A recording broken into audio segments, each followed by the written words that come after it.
دا info plant کے معزز دوستوں، میں ہوں ماجد ملک اور آپ تمام دیکھنے اور سننے والوں کو السلام علیکم۔ دوستو، ہمارا چینل سبسکرائب کیجئے اور ساتھ موجود بیل آئیکن کو بھی پریس کیجئے تاکہ آپ دیکھ سکیں ہماری معلوماتی اور انٹرٹینمنٹ سے بھرپور ویڈیو سب سے پہلے۔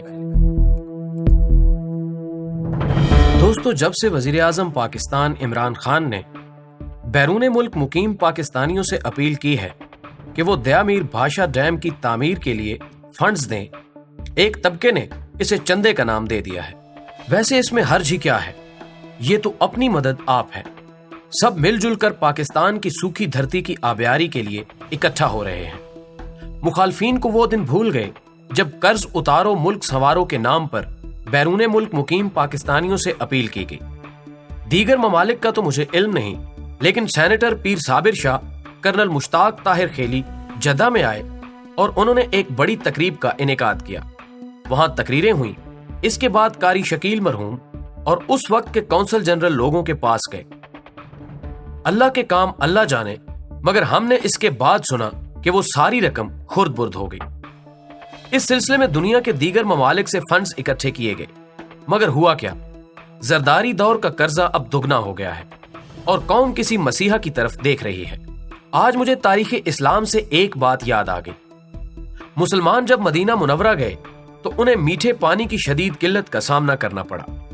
اس وقت اللہ کے پیارے رسول حضرت محمد صلی اللہ علیہ وآلہ وسلم نے مسلمانوں سے کہا کہ کون ہے جو یہودی کا کنواں خرید کر مسلمانوں کے لیے وقف کرے، اور جان نثار نبی حضرت عثمان رضی اللہ تعالی عنہ نے وہ کنواں خریدا اور مسلمانوں کے لیے وقف کر دیا۔ ہمیں اسوہ حسنہ سے سیکھنا ہے، اور خصوصاً جب نعرہ ریاست مدینہ کا لگایا گیا ہے تو مدینے میں ہونے والے واقعات کو سامنے رکھنا ہوگا۔ میں یہ نہیں کہتا کہ صالحین کی جماعت کے پاس اقتدار ہے، ان میں ضرور گنہگار ہوں گے، مگر یہ کیا کم ہے کہ پاکستان میں وہ پارٹی حکومت کر رہی ہے جس نے نعرہ ریاست مدینہ کا لگایا ہے۔ پانی ہماری ضرورت ہے۔ میں آج ایک انگریزی جریدے میں وہ مضمون پڑھ رہا تھا جو 2016 میں چھپا، جس میں یہ طے کیا گیا کہ دیا میر بھاشا ڈیم کا منصوبہ 2038 تک ملتوی کر دیا گیا ہے۔ یہ منصوبہ 2020 کو مکمل ہونا تھا، لیکن اسے جان بوجھ کر ایک سوچی سمجھی سازش کے تحت ملتوی کرانے کی کوشش کی گئی۔ جو کام ہندوستان کر رہا تھا اسی کام کو ہماری ماضی کی حکومتیں کرتی رہیں۔ ہماری صفوں میں جماعت علی شاہ جیسے غدار بھی بیٹھتے رہے جنہوں نے اس آبی دہشت گردی کی معاونت کی۔ میری وزیر اعظم سے درخواست ہے کہ جب ڈیم کا کام شروع ہو تو ضیاء شاہد کو ساتھ رکھیے۔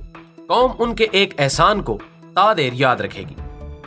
پانی کی قلت پر کہا گیا تھا کہ آئندہ جنگیں پانی پر ہوں گی۔ میں کہتا ہوں حضور، جنگ تو جاری ہے۔ صبح صبح ہماری مائیں بہنیں اور بیٹیاں پانی کے برتن سروں پر رکھے اور نلوں کے سامنے برتنوں کی لمبی قطاریں لگائے نظر آتی ہیں۔ چیف جسٹس صاحب کا کہنا ہے کہ وہ جھونپڑی بنا کر ڈیم پر پہرا دیں گے۔ میری موجودہ حکومت سے درخواست ہے کہ انہیں ریٹائرمنٹ کے بعد انتظامی اختیار دے کر واٹر کمیشن کا سربراہ بنایا جائے۔ مالی کو جتنا پودے سے پیار ہوتا ہے کسی اور کو نہیں۔ پاکستان تحریک انصاف نے برسر اقتدار آتے ہی بہت سے چیلنجز کا سامنا کیا اور بڑی جوان مردی سے مقابلہ کیا۔ ایک سے بڑھ کر ایک چیلنج آیا۔ میڈیا جو سلطان راہی اور مصطفیٰ قریشی کی فلموں کی طرح کھڑاک کا عادی تھا، کبھی بزدار، کبھی چوہان، کبھی فواد چودھری کی چھوٹی موٹی غلطیوں پر چڑھ دوڑا۔ اس میں کوئی شک نہیں کہ نئے لوگ نئی غلطیاں کر بیٹھے، مگر اس کا حل رجوع میں تلاش کیا گیا۔ حافظ حسین احمد اسے اچھا یو ٹرن کہتے ہیں۔ خاص طور پر عاطف میاں کے فیصلے کی واپسی۔ اسلام میں اس قسم کے اقدامات کو رجوع کہا جاتا ہے، یعنی بہتری کی جانب لوٹ آنا۔ فواد چودھری کو سوشل میڈیا نے خوب لتاڑا، لیکن ایک بات جو لوگ بھول گئے کہ پاکستان کے وزیر اطلاعات نے انہیں اقلیت قرار دیا۔ تو دوستو، بات پانی کی ہو رہی تھی۔ میں سمجھتا ہوں اگر کوئی نیا پھڈا نہ کھڑا ہو تو اللہ کے فضل و کرم سے 1.5 میں بھاشا ڈیم پر کام شروع ہو جائے گا۔ یہاں انتہائی عام نکات پیش کیے دیتا ہوں جو میرے خدشات بھی ہیں۔ دیا میر اور بھاشا ڈیم کے علاقے میں امن و امان پر بھرپور توجہ دینے کی ضرورت ہے۔ پی ٹی آئی کو پارٹی سطح سے بالا تر ہو کر وہاں کے مقامی افراد کو اپنا بنانا ہوگا۔ نوجوانوں کے لیے نوکریاں دینا ہوں گی۔ اس سلسلے میں سعودی عرب کی مثال لی جائے، جس نے گزشتہ چند سالوں میں